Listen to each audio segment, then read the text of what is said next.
Estamos a pouco mais de 4 meses das eleições. Neste período, muita água vai rolar e muita coisa pode mudar, especialmente na campanha presidencial. Para o eleitor, tudo vai pesar na hora do voto, desde declarações e situações polêmicas envolvendo os candidatos, até mesmo acontecimentos que fogem da normalidade. Menos de 24 horas depois da entrevista que nós fizemos com o candidato do PSB à presidência, Eduardo Campos, nós nos vemos na situação de termos que iniciar o noticiário com o anúncio da sua morte trágica e precoce.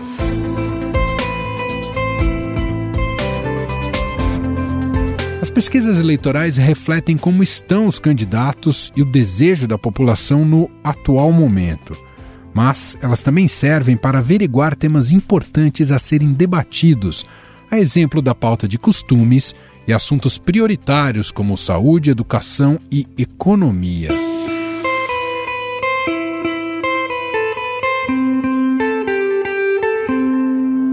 Na pesquisa mais recente, divulgada pela Genial Quest, publicada na semana passada, continuam na dianteira os dois candidatos favoritos, Lula, com 46%, e Bolsonaro, com 31%, que mantiveram o mesmo percentual de abril. Pesquisa Genial Quest, e que mostra Lula com 46% das intenções de voto e possibilidade de vitória no primeiro turno. Bom, por quê? Porque ele está acima da soma de todos os outros concorrentes.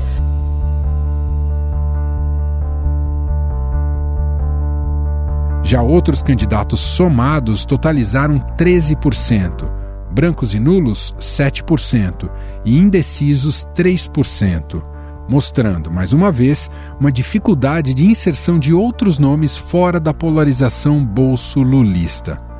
Na dianteira desses candidatos, Ciro Gomes já afirmou que este ainda não é um momento de preocupação com o assunto, porque o povo, segundo ele, ainda não está parando para pensar em eleição. E agora veja, vamos dar valor à pesquisa, que é um retrato. 30% do eleitorado que não está nessa nem naquela, está disperso, ainda não achou o caminho, mas também o povo não está parando para pensar em eleição ainda. Quem fala em eleição nesse momento é político e jornalista. O povo está preocupado com o desemprego aberto, que é o maior da história, com o juro do crediário que está arrebentando o crédito das famílias. Já Bolsonaro, que segue 15 pontos percentuais atrás do petista, diz que não teme resultado de eleições limpas. Durante um evento no Paraná, o presidente afirmou que a maneira em que foi recebido na Expo Ingá representa a verdadeira pesquisa popular. Dizer que essa maneira, como fui recebido aqui, como em qualquer outro lugar do Brasil, é a verdadeira pesquisa popular. Todos têm que jogar dentro das 4 linhas. Nós não tememos resultado de eleições limpas. A estabilidade da porcentagem do ex-presidente Lula também surpreende, já que o petista teve um mês de declarações polêmicas. As mulheres pobres, elas morrem tentando fazer aborto porque o aborto é ilegal, quando na verdade deveria ser transformado numa questão de saúde pública e todo mundo ter direito e não ter vergonha.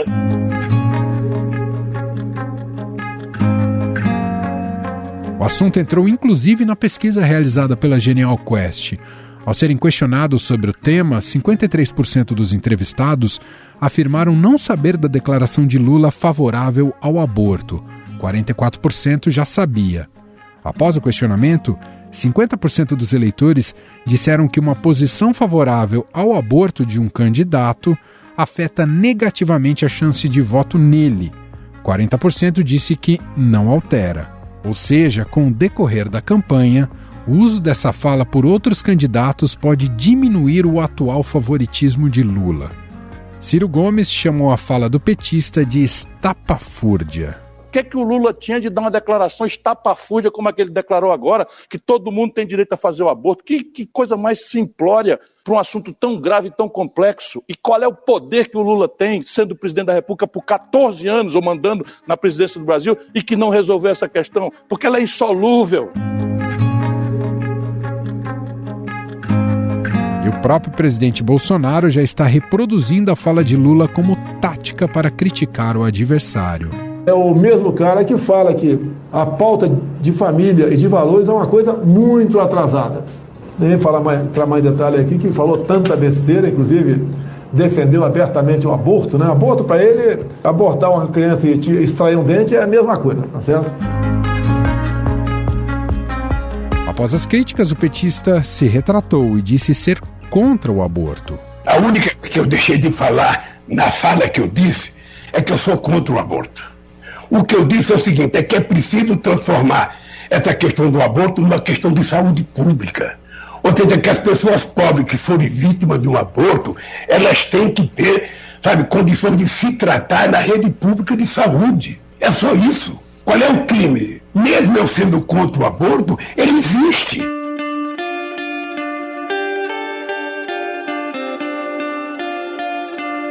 Por outro lado, os dados da pesquisa também devem preocupar Bolsonaro, já que o Lula é favorecido quando o assunto é economia. Para 50% dos entrevistados, a economia é o principal problema enfrentado pelo país hoje, 13% citam a saúde e pandemia, 11% questões sociais e 9% corrupção. O assunto é prioridade porque está pesando cada vez mais no bolso dos cidadãos. Essa pesquisa mostra que 59% dos eleitores tiveram dificuldade de pagar suas contas nos últimos meses. O IPCA é o indicador considerado como o termômetro da inflação no Brasil. E o Índice de Preços ao Consumidor Amplo de abril, divulgado pelo IBGE, mostra bem o que já é sentido nos caixas de mercados e de postos de combustíveis. A alta de 1,06% foi a variação mais acentuada para o mês desde 1996.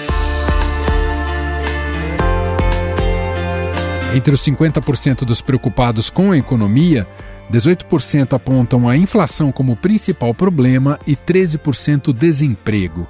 E para os eleitores, parece que o atual presidente não está conseguindo controlar essa situação. Não é por acaso que 58% dos brasileiros acham que Bolsonaro não merece um segundo mandato como presidente, enquanto 53% acham que Lula merece voltar a ocupar o Executivo Federal. Esse mesmo cenário já havia sido pintado na pesquisa IPESP no começo do mês, que apontou que educação, inflação e custo de vida são os principais temas para serem tratados pelo próximo presidente. Na medida em que a gente consegue dar uma olhada em outras perguntas feitas aos entrevistados da pesquisa, a gente consegue ver que a perspectiva para a economia ainda é muito ruim, que a perspectiva de inflação ainda é muito ruim, que a avaliação do governo Bolsonaro, embora tenha melhorado aqui ou acolá, continua muito alta. No ranking da IPESP, os temas prioritários são educação, inflação e custo de vida, desemprego, saúde, fome e miséria, corrupção, violência e meio ambiente. E para analisar este cenário e avaliar os pré-candidatos até aqui na corrida eleitoral e como eles lidam com esses temas, nós vamos conversar com o cientista político e pesquisador do Laboratório de Política e Governo da Unesp, Bruno Silva. Olá, Bruno, tudo bem? Seja bem-vindo! Olá, querido Emanuel, alegria sempre poder estar aqui com você e, claro, conversando aí diretamente com todos que estão curtindo o podcast. Bruno, as eleições estão cada vez mais próximas, né? Estão chegando e a partir de agora, e especialmente na campanha, a gente passa a ter uma percepção melhor dos macrotemas que podem mexer aí com a cabeça do eleitor ou que vão até guiar o voto. Não há dúvidas que em 2018 o tema da corrupção e até a questão do descrédito da classe política foi um dos vórtices aí, né, daquele período. O raciocínio em larga medida era tirar os que estavam aí para uma transformação possível ao longo desses últimos 4 anos. E eu nem vou entrar no mérito se essa lógica produziu algum resultado esperado e bom.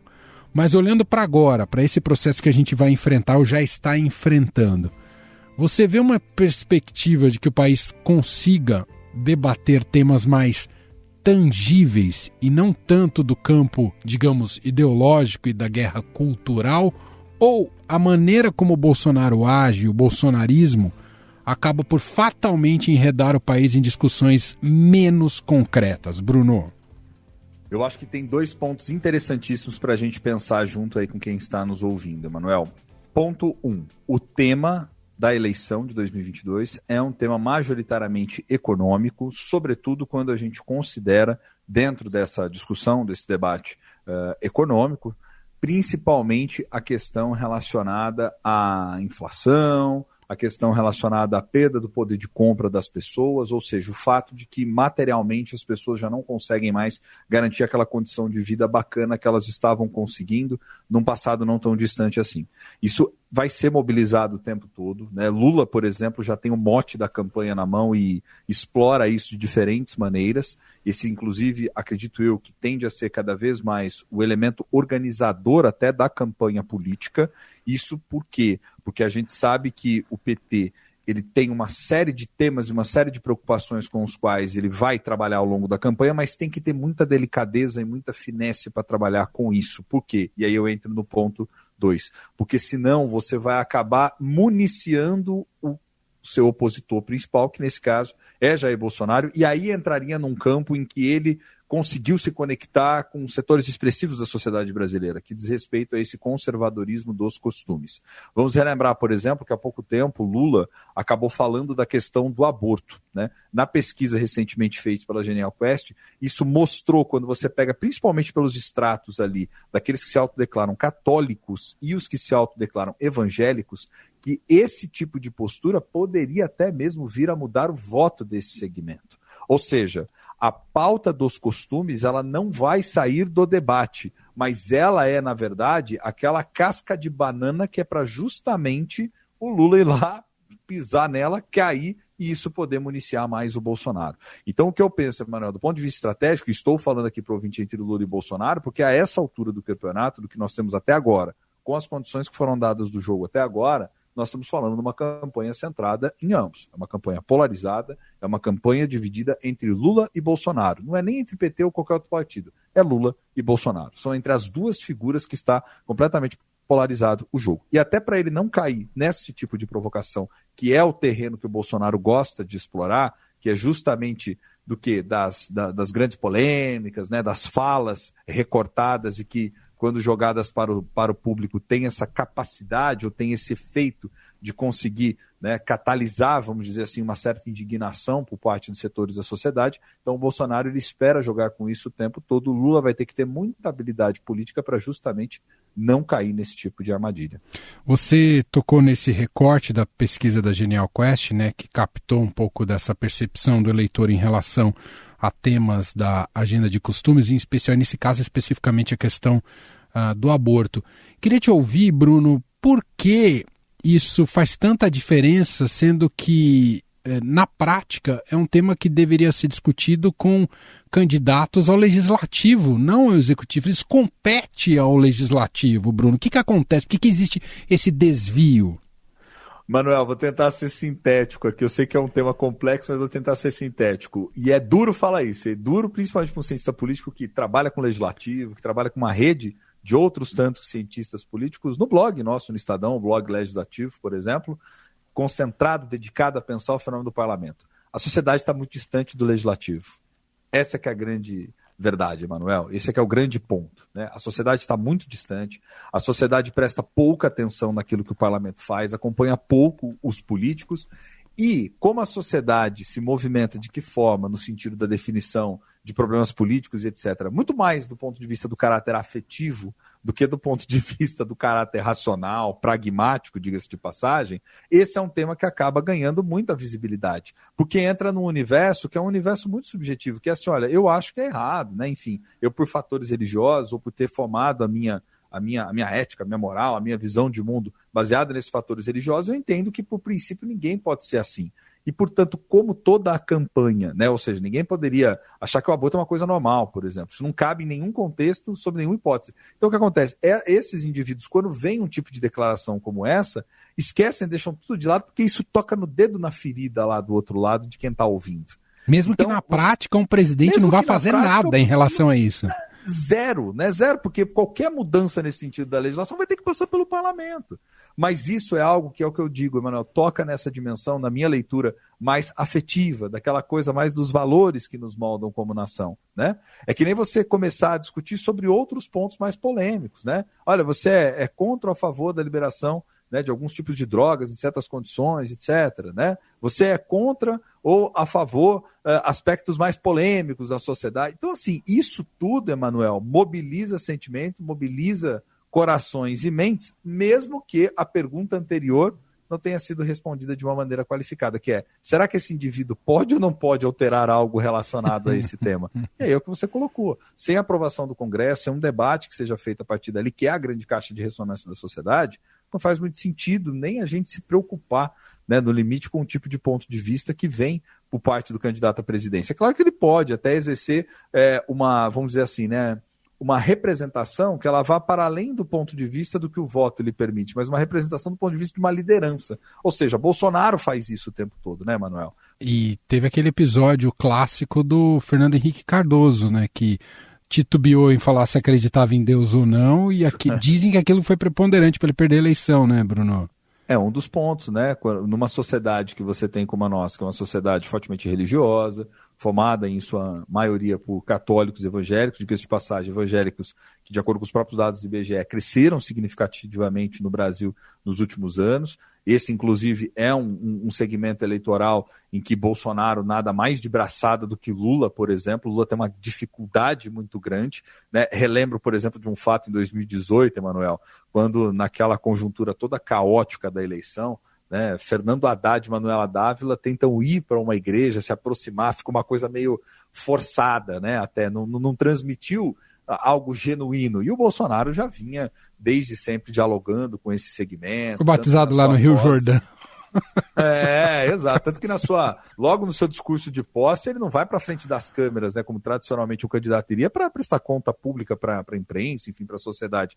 Ele vai lá naquela melhor estética Al-Qaeda, né, diga-se de passagem, aquele silver tape na parede, a Bíblia em cima da mesa, um pastor do lado, que depois ficou sem até nenhum cargo no governo, né, o Magno Malta, né, e vai dando aquela mensagem. Então, são essas construções simbólicas também, né, Manuel? O Bolsonaro, ele tenta fazer, em larga medida, várias dessas construções para construir no Brasil uma lógica verde amarelista.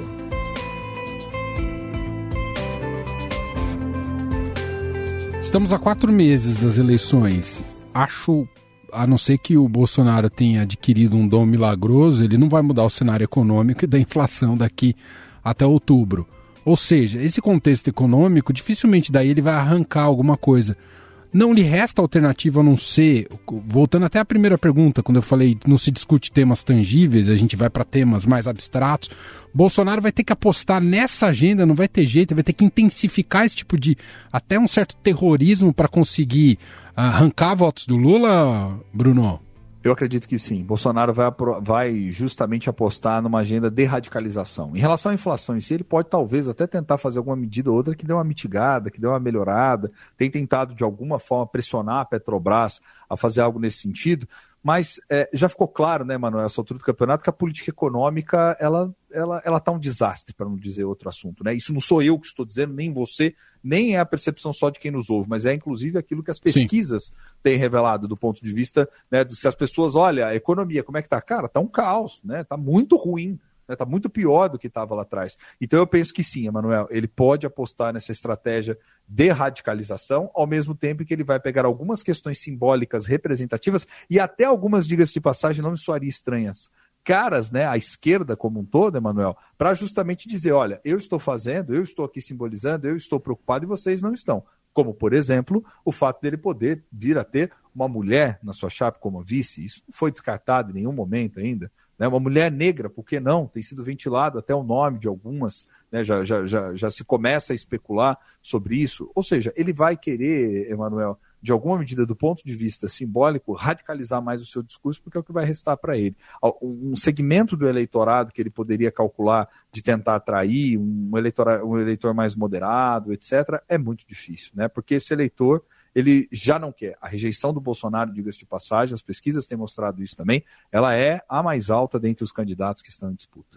Me chama a atenção, Bruno, o fato de já termos um voto muito convicto, isso as pesquisas têm captado, seja em Lula, seja em Bolsonaro. Não sei se isso vem do fato de que a campanha começou muito antecipada, né? Discutir eleições foi muito antecipado nesse processo eleitoral como um todo. E aí eu te pergunto, o que é capaz, já que a gente vai entrar agora numa fase mais intensa de campanha, o que é capaz de mudar de convicção num cenário tão polarizado e com candidatos como esse, como Lula e Bolsonaro? O que dá para, como se transforma um eleitor num período curto e que está dizendo que já está convicto, Bruno? Essa é a pergunta, na verdade, de $1 milhão, né, Manuel? Porque o que esses candidatos vão fazer do ponto de vista da estratégia política, né, para conseguir chegar nesse eleitor? É uma incógnita. Eu acho que cada um vai apostar naquilo que já vem fazendo. Né? Lula vai tentar pegar por onde? Pelo bolso, né? Mostrando que, literalmente, a situação econômica das pessoas, a condição de vida, né? As pessoas, aquele discurso, né, que o PT vem fazendo desde sempre. Né? Olha, as pessoas viajavam antes, comiam melhor, não conseguem. E os dados reais econômicos têm apontado justamente para isso. Né? Bolsonaro vai tentar o tempo todo se desvencilhar disso, colocando a culpa em fatores associados à pandemia, fatores externos. Tem dito dia e noite sobre isso, falando que tem relação íntima com a guerra da Ucrânia e outros fatores internacionais, né, quando na verdade a gente sabe que em parte isso é verdade, mas numa grande parte isso tem a ver com a maneira como a política econômica vem sendo conduzida no Brasil. Então eu penso particularmente que Bolsonaro tende a radicalizar essa pauta dos costumes, né, tende também a tentar chegar nesse eleitor de um perfil mais conservador, apelando para o antilulismo e o antipetismo, tentando trazer à tona talvez tudo aquilo que ocorreu nos últimos governos do PT, mostrando que, na verdade, existe um mal maior a ser combatido. Já começo a identificar e ver nas redes sociais, por exemplo, algo que estava muito na retórica de 2018, tinha sumido um pouco e começa a voltar, a ideia de uma organização das esquerdas internacionais contra as quais em relação às quais deveria ser combatidas, né? Associações que Bolsonaro começa a fazer com Lula e Venezuela, Lula e outros governos da América do Sul, Lula e Argentina, enfim, nesse sentido de resgatar aquele antigo fantasma do comunismo, né? Olha, né, se eu sair daqui, vai voltar tudo isso daí. Olha, o Foro de São Paulo, olha, o fantasma do comunismo, né? Eles vão quebrar o país de novo, você já sabe o que é. Então, assim, é essa retórica do medo mesmo associada a essa radicalização dos costumes e de fatores, né, Emanuel, que a gente sabe que são muitas das vezes absolutamente secundários no debate nacional. O grande debate nacional gira em torno disso. É uma pauta material essa eleição, muito diferente do que foi a de 2018, que foi mobilizada através de dois elementos, né? O desgaste do PT, por um lado, e o antipetismo fortíssimo, e uma pauta pós-material associada à questão da corrupção, até pela memória da Lava Jato. Olhando para potencial de voto, já que a gente está até aqui falando muito de uma eleição que pode se configurar como se fossem 2 segundos turnos, né, entre Lula e Bolsonaro, olhando para esse potencial, olhando para os demais candidatos, vou colocá-los aqui como moderados, entre aspas, me refiro ao Ciro, ao Dória, Simone Tebet, enfim, esse bolo aí que deve formar atualmente no máximo 15% dos votos, você vê mais potencial desse bloco ir para o Lula ou para o Bolsonaro? Qual dos dois candidatos podem alimentar mais esperanças olhando para esse bloco, Bruno? Essa é uma pergunta que parece simples, mas ela não é, porque eu acho que depende, Manuel. Eu acho que tem alguns setores e que apoiam todos esses candidatos que tenderiam a um ou tenderiam a outro. Depende muito do perfil do eleitor que a gente está falando. Por exemplo, esse eleitor que tem um perfil um pouco mais conservador, mas que de repente não quer o Bolsonaro, né, que estava lá atrás no Moro, e a gente observou que quando o Moro sai de toda essa lógica de pré-campanha, né, eu estou falando, não vou ser mais candidato, automaticamente já catapultou um pouco mais o Bolsonaro, tem parte dele que talvez possa estar ali esparramadas em um percentual muito mínimo de votos no Dória, um ou outro na Simone, e até mesmo um ou outro dentro do Ciro, que está ali dentro, né? Mas é muito difícil pensar para onde vai. Talvez, numa hipótese, por exemplo, né, de Ciro sair da disputa, não vai fazer, vai disputar as eleições, já reiterou isso várias vezes, mas talvez numa hipótese de Ciro sair das eleições, isso represente algo mais próximo do Bolsonaro ou até mesmo algo mais próximo do que seria o voto branco ou nulo, né, Manuel? Que é isso que a gente não pode, né, deixar de considerar também, né? Se a gente avaliar a quantidade de pessoas que às vezes vão olhar as opções e vão dizer, eu não quero nem Lula, eu não quero nem Bolsonaro, então quer saber, no final das contas, tchau, eu não vou participar das eleições, podemos ter mais uma vez um aumento consecutivo como vem sendo nos últimos anos, tanto das abstenções, daqueles que não vão votar, quanto dos brancos e nulos somados, né? Então, na última eleição, isso já representou quase um terço do eleitorado, e isso pode aumentar em virtude desses setores que não identifiquem nem num polo nem no outro. O que a gente sabe que está num polo e está no outro? Algo em torno de 70% a 75%, que é aqueles que já têm firmado ali, né, em quem estarão, vamos dizer assim. Bastante coisa. Para a gente finalizar, Bruno, a despeito do perfil Lula e Bolsonaro, se são bons candidatos ou não são bons candidatos, como é que você avalia o fato dessas eleições, e se isso se concretizar ao longo da campanha, de fato o Brasil ter um primeiro turno muito polarizado, disso que eu comentei há pouco, de um segundo turno no primeiro turno. Isso é um bom sinal ou é um mau sinal para a nossa democracia, Bruno? Eu digo isso porque já começou uma retórica de voto útil já.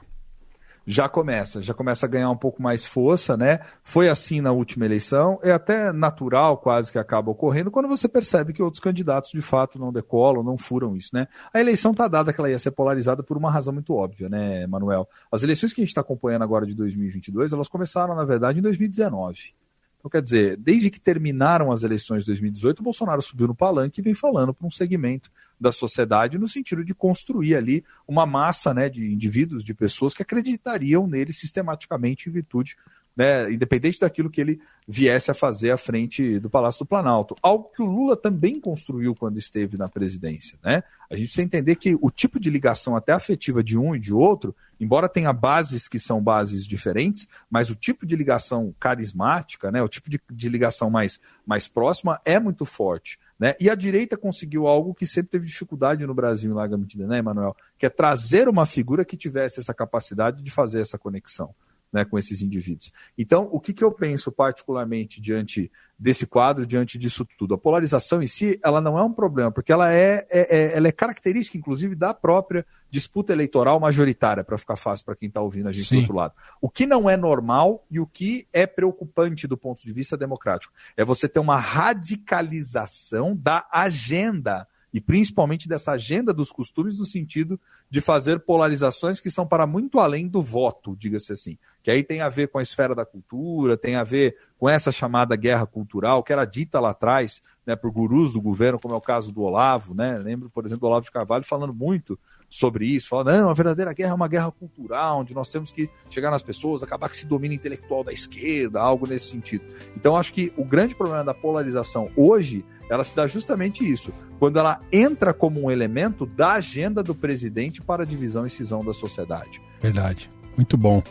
E temos que considerar, só um acréscimo aqui, considerar que sempre o imponderável tem cumprido papéis relevantes nos processos eleitorais, né?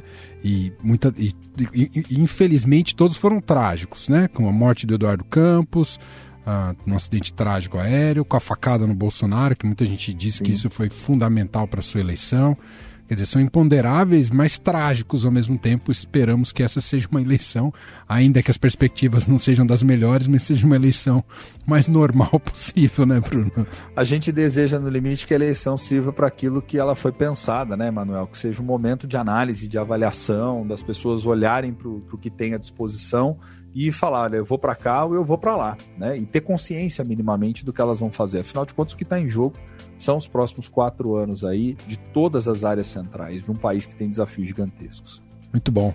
A gente ouviu aqui Bruno Silva, cientista político, pesquisador do Laboratório de Política e Governo da Unesp. Mais uma vez, te agradeço. Obrigado, Bruno. Imagina, Emanuel, que agradeço. Um abraço forte para você, um abraço a todos os ouvintes aí do podcast Estadão Notícias. Até mais.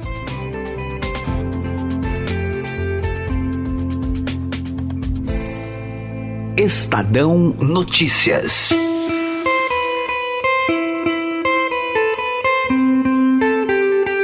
Este foi o Estadão Notícias de hoje, segunda-feira, 16 de maio de 2022. A apresentação foi minha, Emanuel Bonfim. Na produção, edição e roteiro, Gustavo Lopes, Jefferson Perleberg e Ana Paula Niederauer. A montagem é de Moacir Biasi.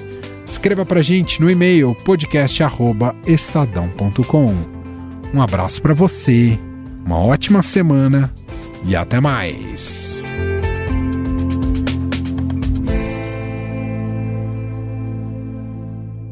Estadão apresenta Summit Mobilidade 2022, com início em 16 de maio, às 10 horas. Vamos debater os novos caminhos e demandas nos deslocamentos das pessoas. Participe de 16 a 20 de maio. Acesse summitmobilidade.estadão.com.br e inscreva-se. Realização Estadão. Patrocínio Veloy. Gestão de frota inteligente com soluções integradas. Vem pra Veloy.